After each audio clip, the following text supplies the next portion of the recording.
उच्च नीच काही नेणे भगवंत दासी पुत्र कण्या विदुराच्या भक्षी चर्मरंधू लागे रोहिदासा संगे सजन कसाया विपुलागे मांस नरहरी सोनारा घडू फुंकू लागे नामयाची जनी सवेवेची सेणी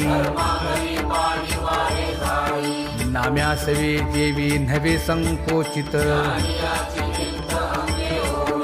अर्जुनाचे रथी होय हा सारथी गवळियांचे घरी अंगे गाई वळी एकोबाचे ऋण फेडी हृषी केशी